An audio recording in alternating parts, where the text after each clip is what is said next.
The Buddha actually said we live in a house on fire. Well, that's starting to become more pointed these days.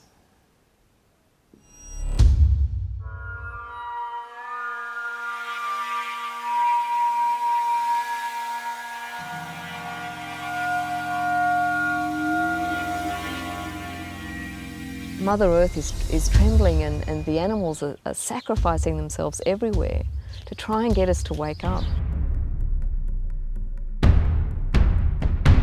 Are we gonna, save this place before the shit hits the fan?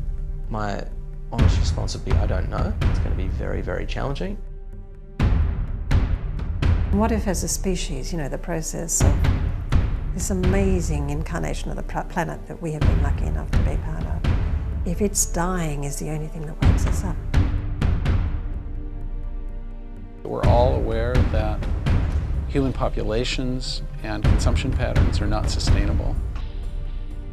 When there's bucket loads of things going wrong, we call that a crisis. But actually, if we can grab it sooner, why wait till you're about to crash before you realise you can't drive? We're at a very interesting point of opportunity where how we act in the next 20 years is going to define the future of the planet in a big, big, big way. Every crisis is, it's things being put into a critical state. It's a great chance. It's when intensity is knocking. We are all implicated by the crisis of our time. It's an evolutionary emergency. And that creates not just a pressure and a need and a demand and a challenge, it also creates an opportunity. The conditions have been created to make evolution both necessary and possible. The pressure's on. We either evolve or we don't.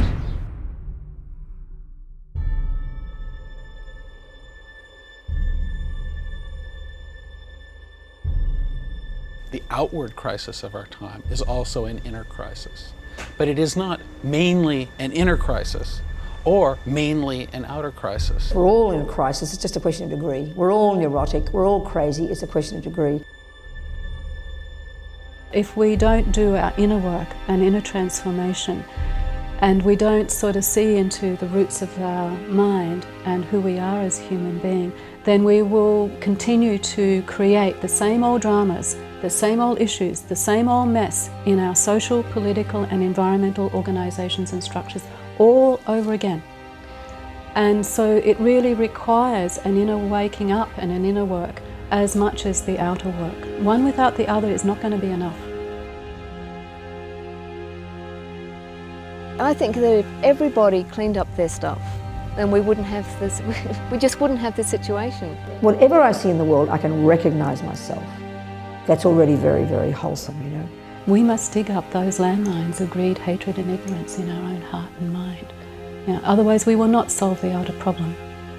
If you're not waking up, you can't meet the challenge. The feeling I have is it's bad enough having a pain in the knee, it's bad enough if you break your leg, it's bad enough going to prison, it's bad enough if the world collapses. Why be miserable as well? It's plain stupid. And the thing is, we have the capacity to, in the midst of chaos, to keep the mind happy and stable. When we have peace within, there is peace without.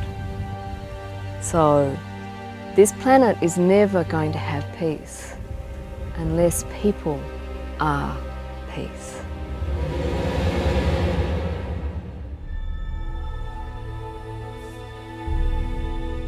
But you're not going out of your brain, you're not multi-murdering, you're not trying to kill people, you're not doing this, you're not lying, you're not a junkie, you're not in prison, you're not in a war zone. You should be in bliss. That's what we have accomplished and what we are capable of doing. There are so many amazing things in the world. I mean, just to think that the world is collapsing and it's in a really bad shape, I think that's just a really negative viewpoint. But it's amazing how those real crux times, those times of crisis, can be times of rebirth, of regeneration. That's when you get the chance to question everything. And I think it's often in that questioning that you come out with something better. This is a really exciting time for change. You know, get rid of the old, it's not working. You know, fantastic, it's disappearing, wonderful. This crisis could be the best thing that's ever happened to the world. It might slow down our growth, which is not a bad thing. You know, we're consuming far more than we can, you know, hope to replace.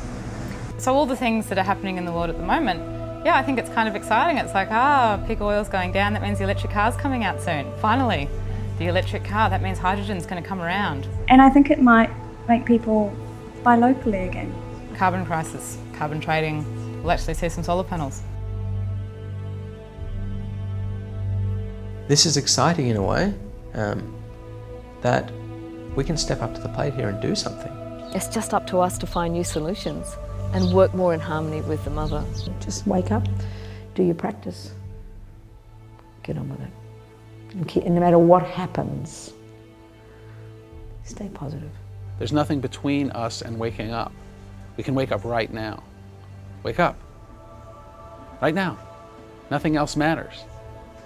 No, now. Wake up. Wake up. The rest of it's bullshit. Wake up.